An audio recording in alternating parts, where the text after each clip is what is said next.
Katika safari yetu ya imani, yapo mambo mengi sana makubwa magumu yajitokeza, yakutuvunja moyo, kuturudisha nyuma ili tushindwe kuendelea na safari hadi mwisho.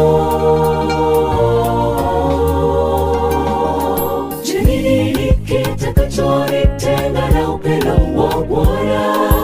Je, ni magonjwa, pengine ni mauti? Nisirudi nyuma, ninasonga mbele, macho ya Bwana hadi nifike kwake. Nisirudi nyuma, ninasonga